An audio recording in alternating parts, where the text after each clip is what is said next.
Kick It Podcast. And as always, this is your host, Ones.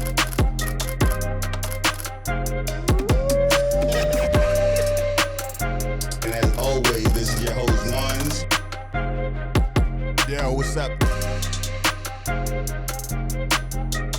Yeah. What's up? This is Really Kick It Podcast, episode 20. And as always, this is your host, Ones. And we are back, man. We are back. It's been a lot of life going on and a couple things going on, but you can't be taken off the path if you want to succeed, right? So we back. We got the topics. I got some things I want to talk about. One of the things I feel super passionate about because I lived through it, and it speaks directly to my life, right? So, but I'm going to put that on the tail, and we're going to get to these other two things first. First, we want to get to Little Zay Osama. Little Zay Osama is a rapper. I think he's from Chicago, right? He got a nice little following, doing good for himself. Little Zay Osama and his friends get it in their head that they want to kidnap somebody and try to force them to exchange they crypto or give it to their crypto or some shit like that, and that was going to be that. They all in jail now fighting a kidnapping case and all kind of other charges. What are we getting the money for, man? I'm telling you, the podcast ain't going to change because the same shit keep happening. The same shit keep happening. We keep finding out the niggas with the money ain't really got the money like they say they got the money. Because if you got the money like you say you got the money, what are you doing stupid shit like this for? What are you doing stupid shit like this for? He may not have all the money in the world, but he got enough that I know that he doesn't need to be doing this with the homies. And if your homies is bringing you shit like this and you already making legal money in the house you live in and the cars you live in, it all came from legal money, not illicit money, and they're bringing you to things that could make you illegal money, those are not your friends. I'm just going to guard on the limb and say it. Once I see you making a legal dollar, if you're making $10,000 legal and I'm making $30,000 illegal, your money is better than mine. I'm going to guard on the limb and say it. That money is better than mine because you're going to be able to do more with that money than I could do with my money. You're going to end up like Big Meech if you want that money. The Fed's going to take what they take, and then the Fed, the people you had, your shit in their name, all of them going to walk away from you. That's illegal money. That's how it goes. It goes the same for everybody. Vlad done had a bunch of ex-drug dealers, kingpins on his platform that all told the same story from different places. From San Francisco, the Bay Area, you got Little D telling the same story that this dude is telling, and he from Compton, and Compton is telling you, you can't put nothing in nobody's name because you don't have no say after that. They could go left or right, and what you going to do? You going to get violent with them? So you put yourself in a blender. All because you wanted to do something other than get legal money, which Little Zay Osama was getting. He was able to do for his moms. He was able to do for his kids. He was able to do for all these people because of legal money and because he wanted to be a part of the street culture or fall victim to the peer pressure at the age he is with the success he's had. Now they're all in jail. Now, with all of them being in jail, they all went on a mission at the same time, right? They got all kind of text messages. They got the setup. They got everything. Now he's going to be looked at like he's supposed to pay for all of them to get out of jail, for all of their lawyers. So that makes him, if he keeps it real, that means he starts off, he's going to have less money than when he started to go on that mission. Whenever they got in the car, he was doing better than he is now in all ways possible. They're fighting for the image. It's no image when it's really you. When you see dudes going out of their way to make people believe they're tough, to make people believe they're gangster and all that, chances is they was a lowercase somebody in their hood before they started this. Before the lights turned on, they was small. So now that the light is on them, they trying to make it look bigger than they is. I'm the big homie. I'm a gangster. I put in my own work and all that. Bro, you got a job. Man, I don't care if you're a rapper. You have a job. You're going to throw away the job for what? Hood notoriety? They don't bail people out with hood notoriety. They bail them out with money that you was getting from that legal job. And most of those dudes that went to jail, they ain't tell their families nothing, they include nobody in nothing. And if they would have got the lick, they wasn't sharing nothing. But all of those street niggas is going to jail, and they going to be calling who? A bunch of people with 9 to 5 jobs, asking for commissary, asking for visits, and getting mad at people that can't do all these things. This is how I look at it, man. The message is going to stay the same. These stories may change, but I see the connective tissue between all of it. It's the same. A lack of education, the big homies not being big homies. These dudes be having old dudes around them, and they be calling themselves the leaders because the old dude will fall right into place because he can eat off the plate. They out here facing a bad one, man. They go from single parents a lot of the times to going in the street and you find somebody to run under, and that person you find to run under, they misuse you.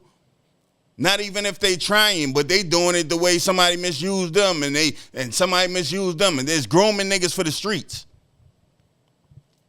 I don't want to groom nobody for the streets. Ain't nothing in the streets. I done watch brothers. I done watch cousins. Everybody. The street shit done tore families apart.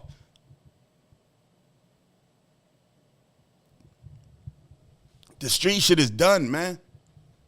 It's going to be a reoccurring thing that you hear me say a lot. It's done because it was a myth the whole time. Just the internet allows us to see there are more stories that mirror the shit that we going through in our hood. Because if we go through it in our hood, we think, damn, this niggas in the hood snitching. We don't think of niggas in Detroit or niggas in... No, the internet collectively allows you to see that it's the same shit everywhere.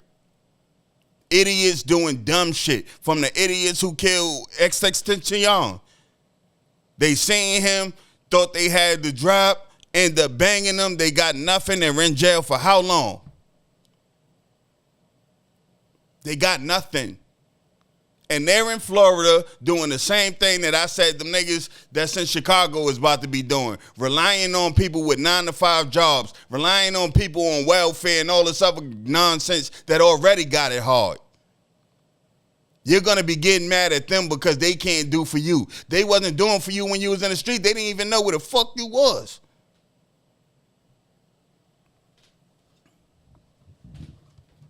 Speak about money, man. I want to talk about Adrian Broner. Another one. We're already talking about Floyd. Floyd made 1.4, whatever it was, $1 billion. And everything that come out about him is he's trending in the wrong way monetarily. Adrian Broner came from that camp. Adrian Broner wanted to be Floyd Mayweather. Of course, he didn't have the dedication. He drunk, the drugs, he going to jail, all that shit. But at one time, it looked like he was going to be a spitting image of Floyd. And now they both looking broke at the same time. See what I'm saying? They made it all about the money. Everything was about money. Their whole conversation was about money. And now both of them is online looking like fools without it.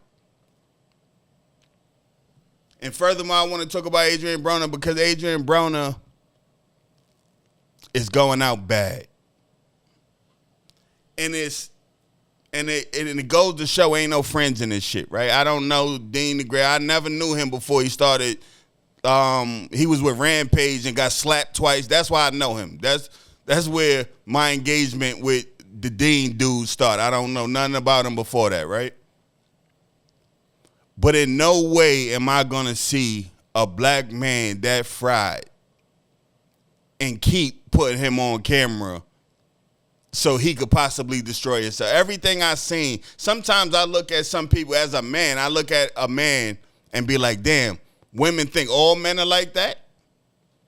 That's how I was looking at that. They talking about slapping women, like they're being aggressive with women on camera. They're damn near making all the women uncomfortable.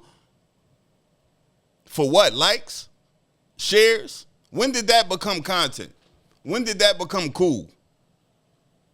I seen this dude, Dean the Great, girl walks up, she's drunk, she touches his face, bitch, I beat the shit out you.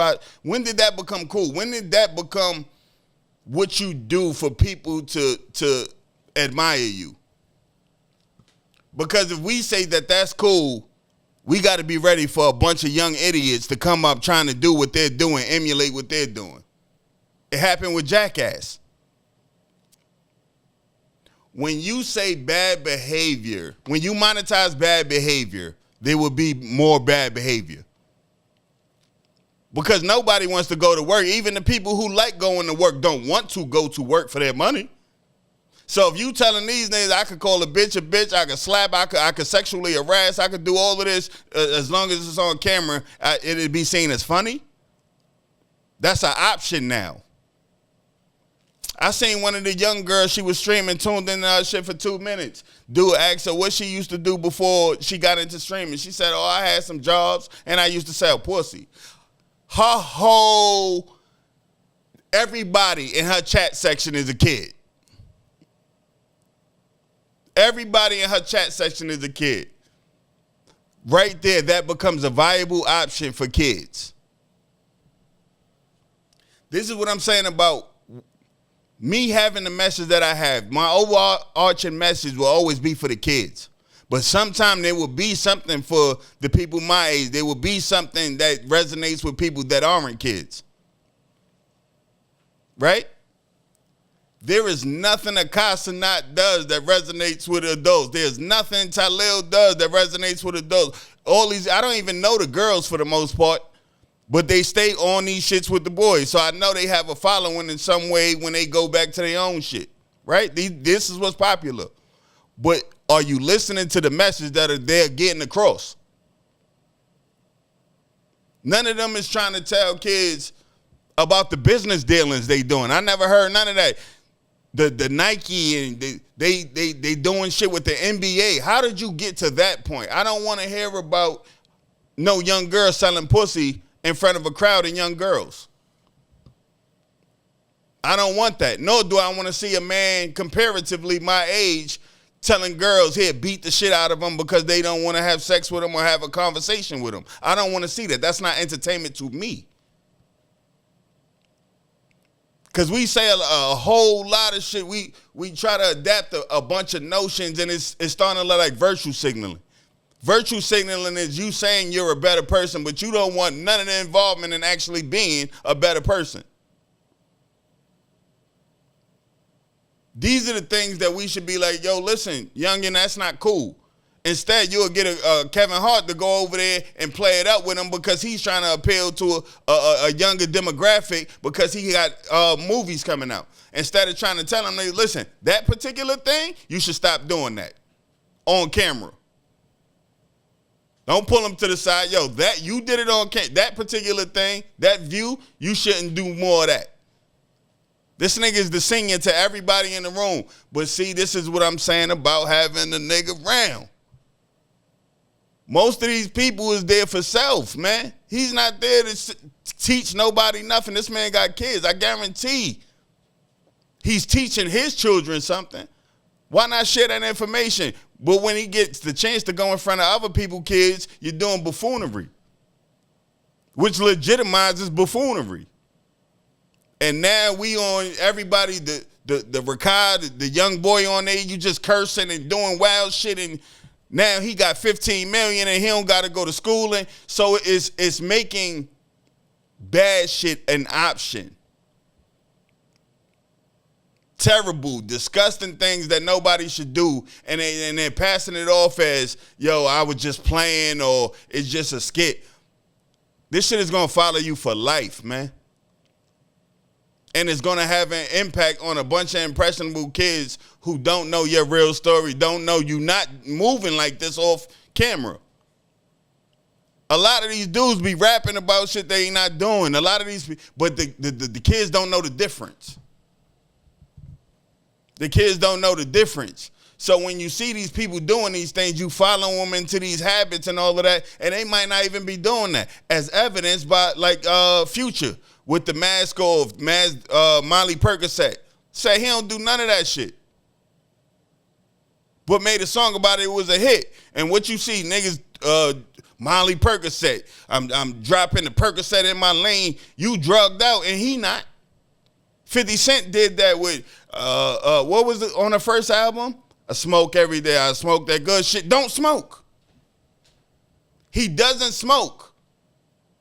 He made a song to appeal to a group of people, and it was nothing, no factual, nothing in that. That's how you got to look at it. It's all entertainment, but if it's a message in it, soon as it conflicts with your morality, it's time to turn that shit off. Because it'll change your morality. It would allow you to let nonsense be your normal. And you don't need to let nonsense be your normal. We need to be steeped in the reality, because that's how you're going to get the furthest.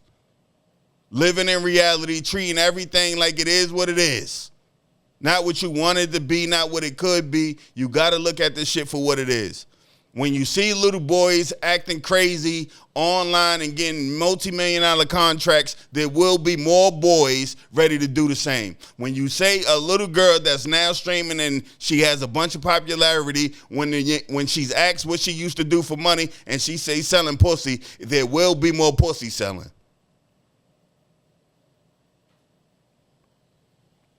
I try to control the media that goes in and out of me based on my morality, what I think is cool, what I think there might be a message in, right?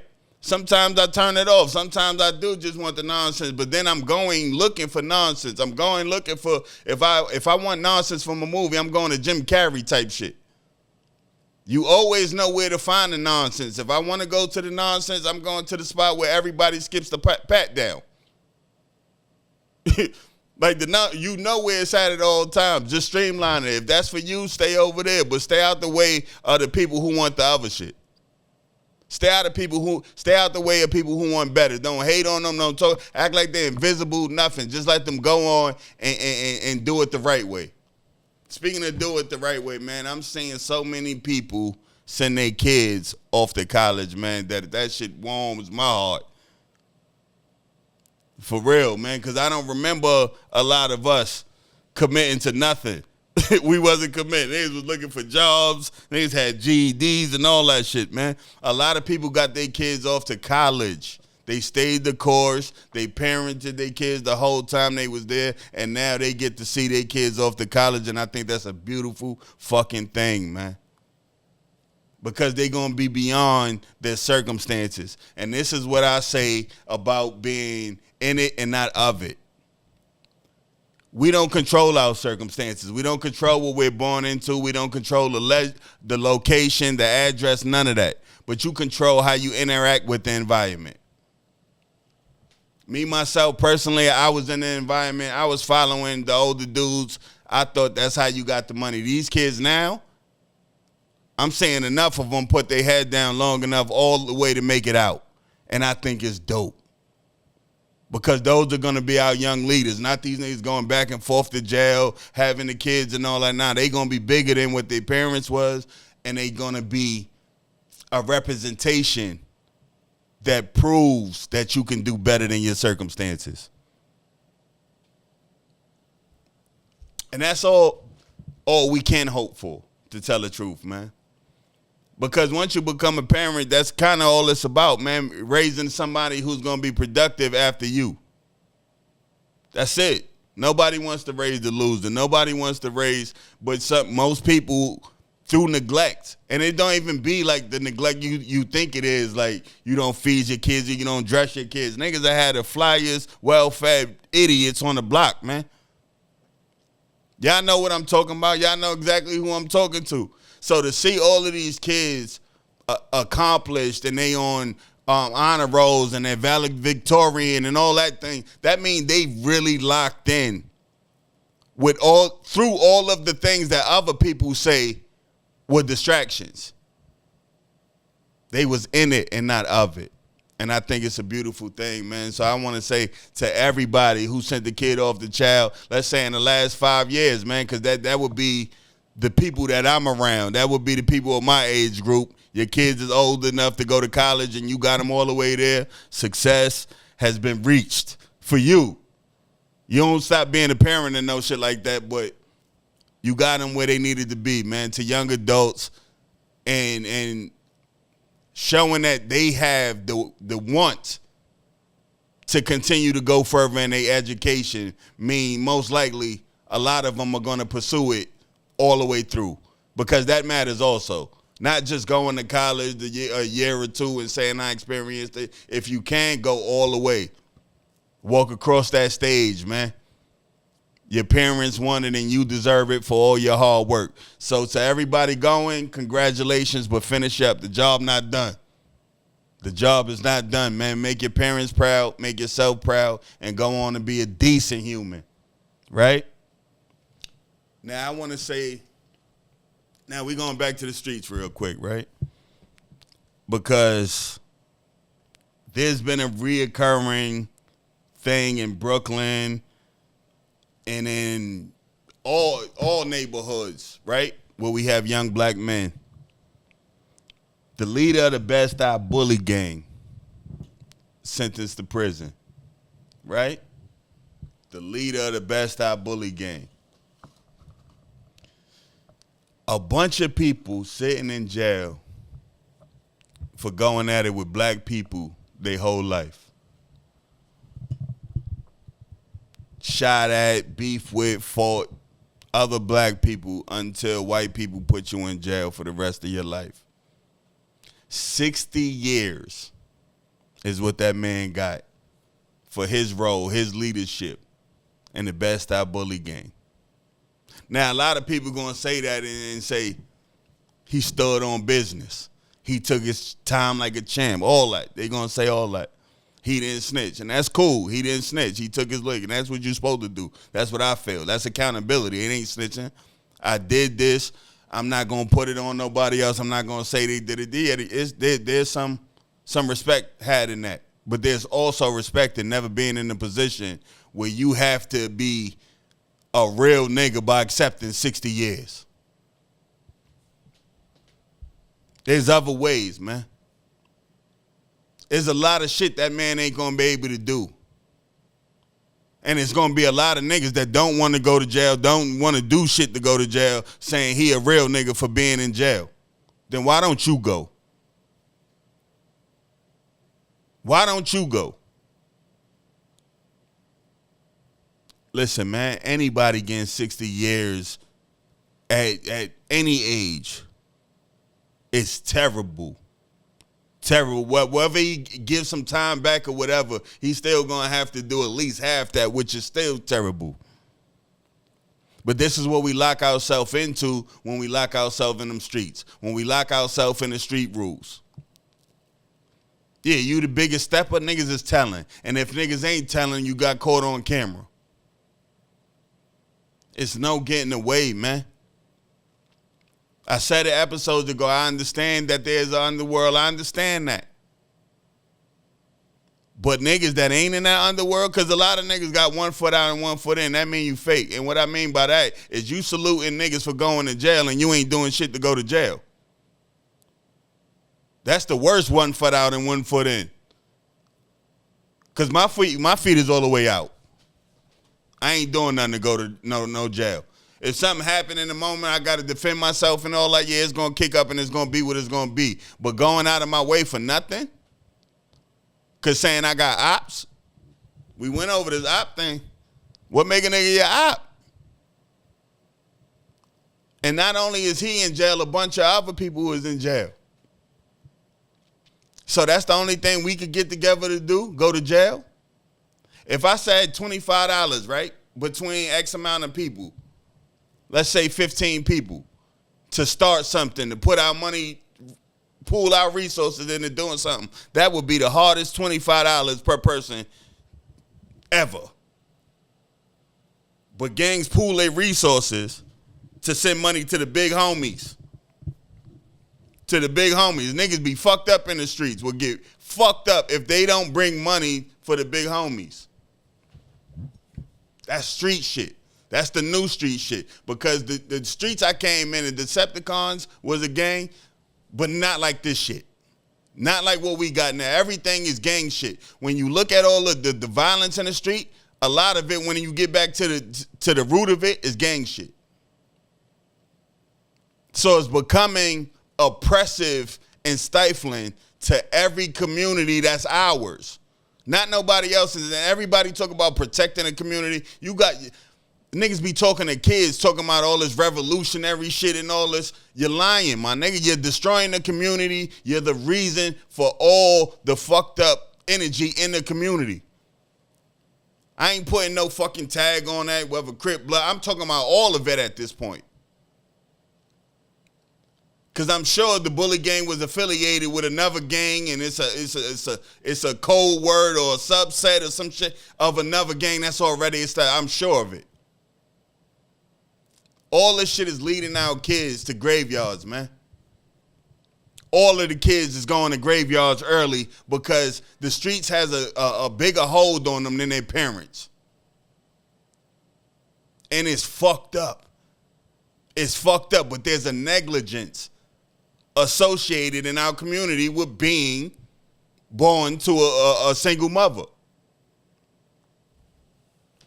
I seen a post. I probably put the post, if I could find it, with this video. It's basically a man saying that if you have sons,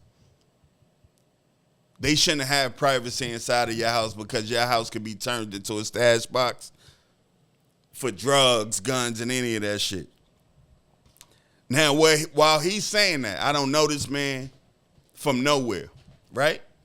Never seen him before or nothing. But I was the kid that he was talking about that had drugs and guns and all that shit in my mom's crib without her knowing it. That's a form of negligence. This is your home. If they kick in the door, you're on the lease. This is your spot as the parent. They take the crib because of your kid having all these guns. Why you didn't know your kid had all these guns? Why you didn't know? Because you gave that kid too much leniency, in my opinion. That kid was me. So when I seen this man saying this, I'm like, yo, you know what? That's a fucking fact. We had drugs in there. We had guns in there. I ain't never need to go running nobody to get no grips because I had the grips. Right under my 3-bed, my wood bed with the 3 drawers you pull out. Guns. I was 14, 15. I went to jail when I was 16, so this was all before that. I'm talking 14, 13 to like 17. There's guns in the crib. We there. She didn't know. But I can also tell you from being there and living through it, my mom wasn't paying attention to me in the way she should have. Nor what she had to my sister. It is what it is. That's the past. But this is the truth. So I could understand the negligence that allows these kids to turn into criminals. Not having somebody who has a plan for them on their back governing the way they're moving, the way they're growing. You're supposed to be carrying the kid like a bonsai. You're supposed to be in control of the growth. Yeah, they're going to have their spaces where you got to give them their time for their individuality to develop and for them to use some of the information you give them. But as much as you can, you're supposed to guide their steps. The streets was guiding my steps. I thought I need guns I didn't need. Bullets I didn't need. We had bullets. So it wasn't like we was going to run out of nothing. Whole armory at the spot. She didn't know it. Now, where she could say, my moms could pop out and say, well, that didn't happen, or this ain't true, or my homeboys could tell you shit. So there's always going to be a space where if you don't cultivate and mold the kid into what you want them to be, there will be other programming that's molding them into something you don't know. My mother can't say she knew me. Because I was wearing a mask to come back and be family, I'm going to cookouts and all that shit. She don't know. The grip is on me. Because I got other shit going on in the street. Or I got it on me and ain't got shit going on in the street. It's just on me because I'm a stupid young nigga. But she didn't know. What I'm saying is always put yourself in a position to know who your child is growing into. Because where I could give credit for everybody who stuck through and made it to get their kid all the way to college, I could also go on the other side and criticize the niggas who kids keep finding their way in the jail cells. There's a form of neglect there that has to be acknowledged. That's it. It's not me being slanderous. It's me acknowledging from the position that I was in, what I lived through, what most of my homeboys lived through. These was 14, 15. If I wasn't there in my crib, I could hit another 14, 15-year-old, son, I need the hammer. It's such and so going on out here, and get it. So I'm talking about multiple cribs that was, we wasn't dealing with the same mother and all was dealing with the same type of shit in the crib. Just something worth thinking about is all I'm saying, man, because these kids, sometimes it's the kids. Sometimes kids are fuckers, but sometimes kids are dealing with a lot from the house. Then they dealing with a lot from the streets. And if you don't know nothing about none of it, man, you can't help them through none of it. You can't help them guide them through none of it. You can't help them get away from none of it. So I'm urging everybody, man, if you got young boys, man, stay on them, man. Stay on them. Stay on these young girls too, man. Stay on these young girls. Both of them need it, but these young boys is out there killing people, man. And it ain't no coming back. Every time something like that hurt, and it's two families that's hurt. The family of the kid that's going away and the family of the kid that died, man. It's no winners. It's no winners. There's no winning in that. It's no winning in you got to, if you catch a man down and nobody know now, man, you got to run for the rest of your life. Niggas be acting like it's cool. Oh, I got 7 bodies and all that shit. Yeah, all right. But then when you go to jail, I didn't know. Oh, my God, the conditions of the jail. Now, if you a monster, go be a monster, my nigga. But it's kids that just want to walk around, just want to go to a park without being shot. Just 2 weeks ago, they got a video of a 15-year-old boy pistol whipped and shot. Pistol whipped and shot by other boys comparatively his age. I just told y'all I was that boy. Not pistol whipping because I was never on no bully shit with my shit. I was on some street shit through and through. If you was in the street like me, it was open field, but nobody. These kids is out here on some gangster shit with little kids. Little kids just in the park getting pistol whipped for what? That was never my MO. That was something I was never cool with, man. I told y'all on the other episode why I started gang banging. That's where the street shit start for me. With shit getting, the Bloods brought the oppression to the community, and I chose not to be oppressed, and I chose to fight that. That's what my shit was about. Listen, man, I've been that kid, and there's a kid I want to talk about, right? And wrapping all of this up and just, I want to send a RIP to Jamel Davis. This is something I wanted to do. I really didn't do it online because I seen a lot of people rush to raise him up when his partner, Grinder, I'm going to put that in there, his partner, Grinder, had a post about a week before he passed that said your community ain't going to raise you up, your community ain't going to support you, the support is going to come from outside. And then he passed, I think that next Sunday, and everybody was talking about Jamel and his music was everywhere. People went back in the archives and they was reposting old stuff and all that. But it wasn't happening when he was alive. It wasn't happening when he was alive. Some of these people would be in a different position. If his craft was so good that you could repost it now, you could have did it when he was alive. And his whole positioning in this world probably would have never put him in position to have gone out the way he gone out. And what I was just talking about the parenting and all that shit, that comes back to even his situation. I seen a post on Facebook or something where they was discussing it. I think one of his family members was going off, which is right. and somebody said his father didn't like him and his mother didn't like him. That's fucked up parenting that created the man who went on to become a killer. These kids need attention. Now, as somebody who is a very erratic teen, I know how these stressors go. A lot of times you have tension with your mother that don't even need to be there. A conversation could clear up all that shit. But sometimes the tension builds in the house and somebody else could step into a house that is tension filled and it end up going badly. Jamelin deserved to die. Synthera had a lot more life to live. He was out here with his kids. He making music videos with his kids. He was teaching his kids how to be in the studio. He was helping his homeboys. Just before he passed, he had a big song that was streaming. He had a video where he was going through the projects where he was from, giving people canned goods and things of that nature. And these posts didn't get the respect that they were supposed to get. He was trying in every way to be the person he is seeing at right now in his death. But while he was living to see it, he was trying to be that.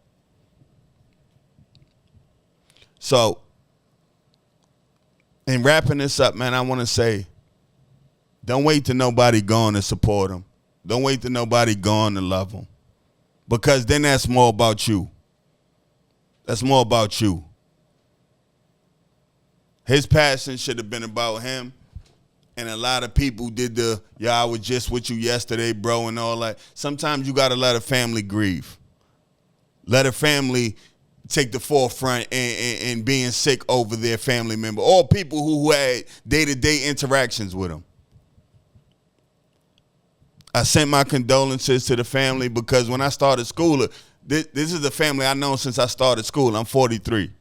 Jamel, Aisha, Howie, Ski. These are people I knew, not even in close proximity, just I knew them from the time we started school. So these are people I never had a problem with, never had an issue with. So I look at them as brothers and sisters, and their pain it should take front stage over everybody acting like they love their brother now. The people that are still here love each other now, man. If you ain't got no reason to, you ain't got no reason to. I get that. But if you love somebody, if you care about what somebody is doing, try to help them elevate what they're doing. Also, if you got a kid that's going through something, there are no bad kids. These kids went through stuff. Even if you don't see it from your perception as them going through nothing, you don't control how their perception works. Ask them what they're going through. Try to figure out how you can help if you care about helping. Because if you ask the question, how are you doing, you also have to care when they tell you. These kids need some help, and the black community needs some help in recognizing that they need to support people before they get up out of here, man. Synthera was trying for a long time with his Upper Gang Entertainment. He merged that with Upper Grind. They were dudes doing music and staying in that community and trying to be a part of that community, doing great things for their community. It's great that everybody respected him, but he should have been here to see it. He should have been able to feel the love, because that's when it matters most, because that's what pushes artists. Knowing that people are resonating with the thing that you're putting out.